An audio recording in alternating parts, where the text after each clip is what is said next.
Vamos a seguir con esta segunda parte del control de la respiración.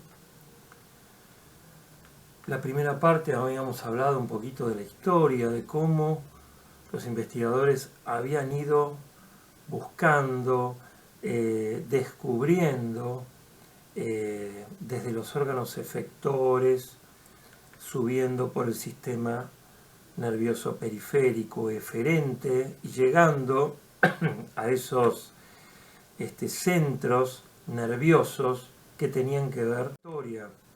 Y vamos a repasar un poquito. Teníamos el grupo dorsal, que era el primero, era el que controlaba el ritmo, pero no era el marcapasos, ¿sí?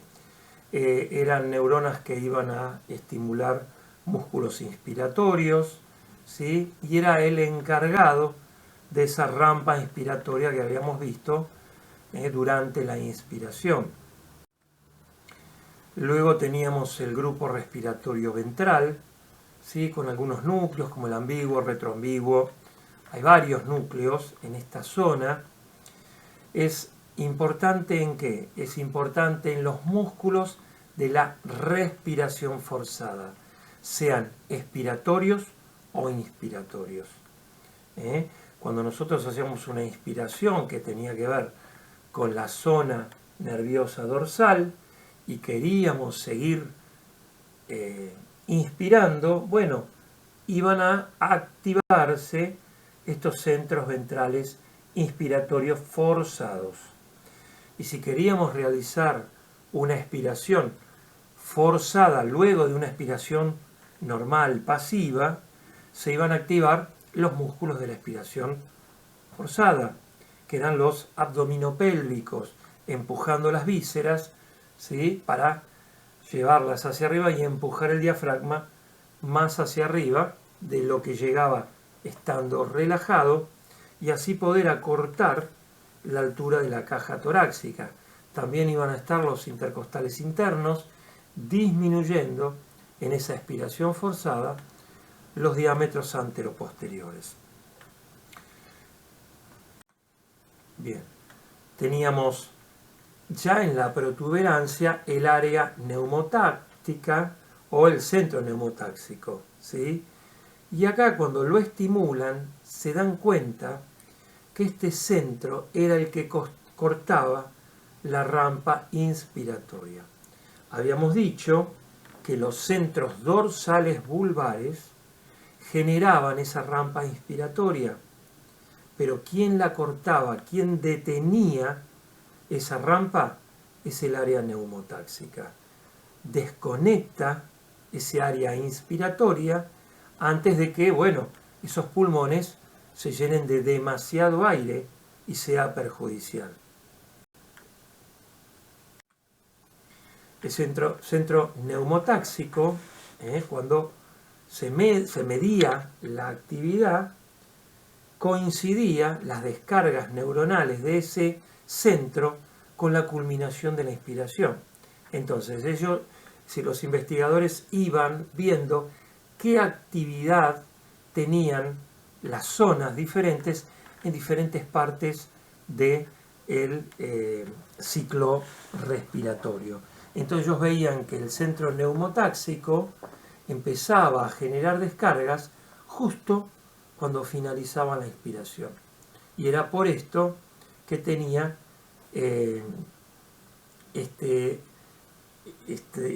trabajo de cortar y finalizar de alguna manera la inspiración.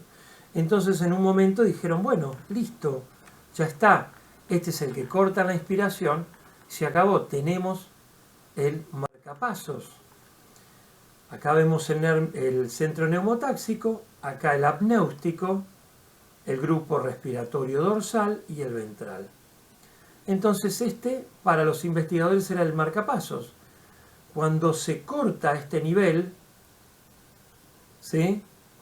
Y estos centros se quedaban supuestamente sin el marcapasos, veían que de una respiración normal tenían una respiración rara, pero el individuo seguía respirando, es decir, que no se detenía la respiración. Por lo tanto, llegaron a la conclusión que el centro neumotáxico no era el marcapasos respiratorio.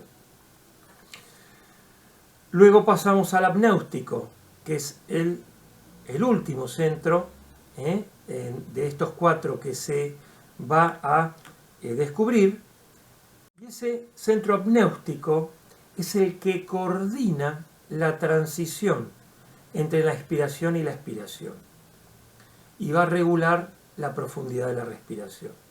Es decir, este centro apnéutico va a ayudar o a reforzar al centro dorsal respiratorio.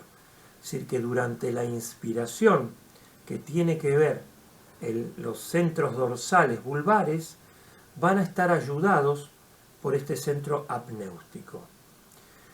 Una vez que el centro neumotáxico inhibe a los dorsales y corta la rampa, también está inhibiendo al apnéutico, y ese apnéutico va a ser el que haga esa transición entre inspiración y expiración. Por eso, inhibe también, entre otras características, a la expiración, y sus características es activar y prolongar la inspiración e inhiben la expiración. Entonces podemos ver que cuando se cortaba este nivel, ¿sí?, quedaba este centro sin la inhibición del neumotáxico, por lo tanto estaba este tipo de curva que era una inspiración prolongada y larga, una respiración apnéutica.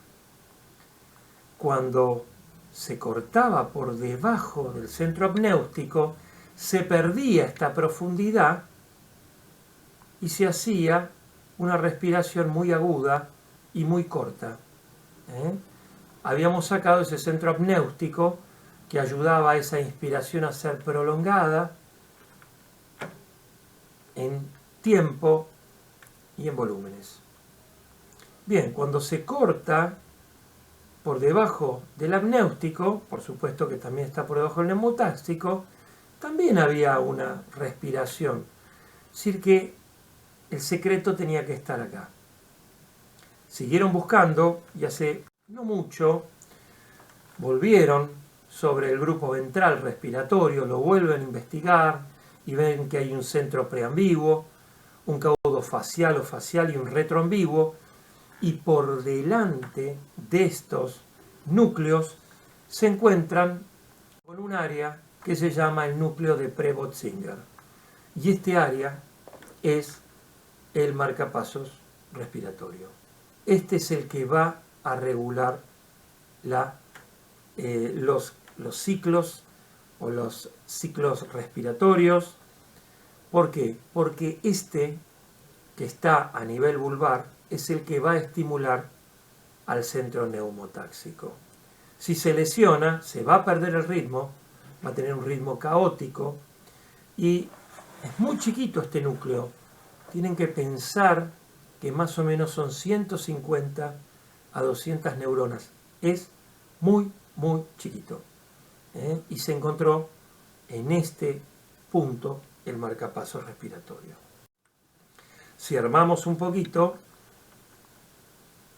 uno de los 3 gráficos que tenemos al final de este Power, podemos decir, y lo vamos a ver en la tercera parte, que los receptores, que pueden ser mecanorreceptores o quimioreceptores, que pueden ser centrales o periféricos, van a estimular al grupo respiratorio dorsal para que este grupo pueda estimular a neuronas motoras espinales inspiratorias y las neuronas motoras inspiratorias puedan estimular la contracción de músculos inspiratorios y así generar la inspiración, es decir, parte de lo que es la ventilación pulmonar.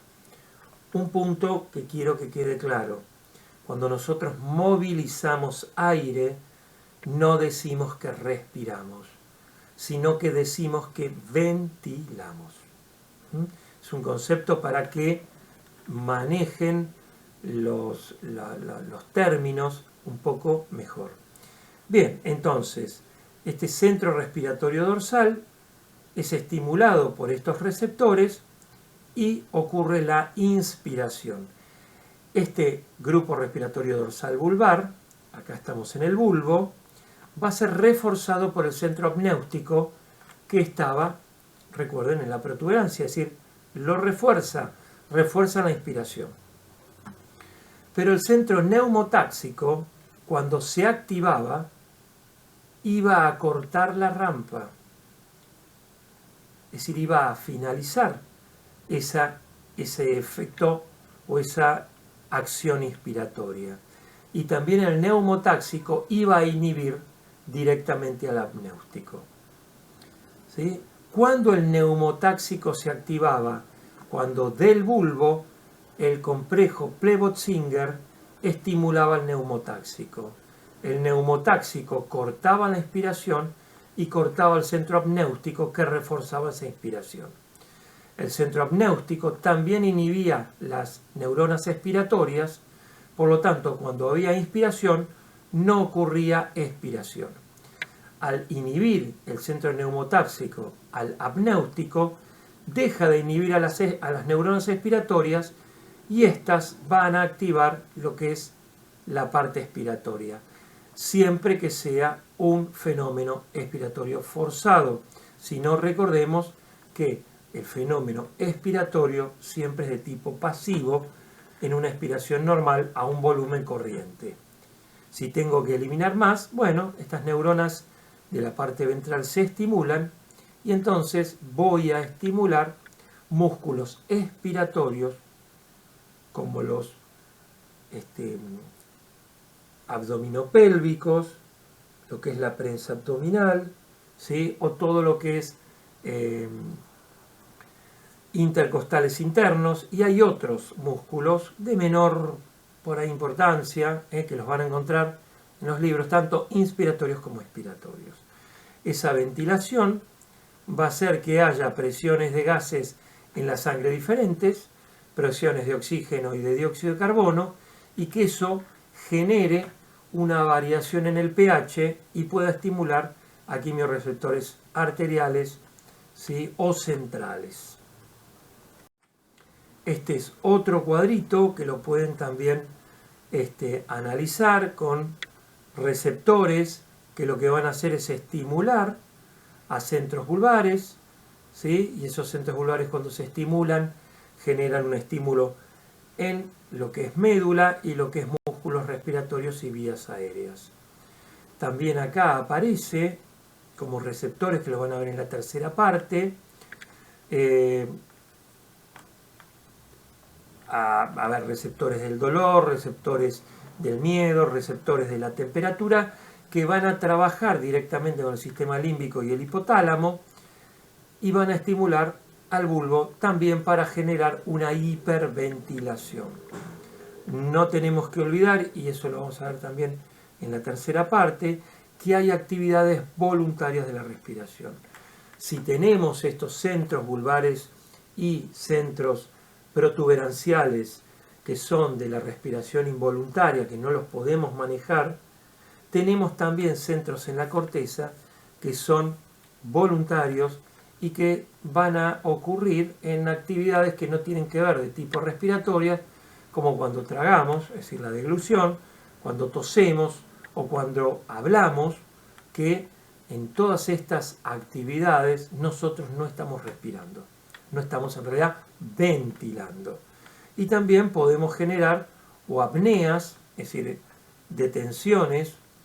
De repente, si vamos a hacer una actividad donde no vamos a tener oxígeno y lo tenemos que hacer bajo el agua, lo vamos a hacer bajo una actividad apneica, es decir, vamos a generar una apnea y vamos a poder trabajar bajo el agua.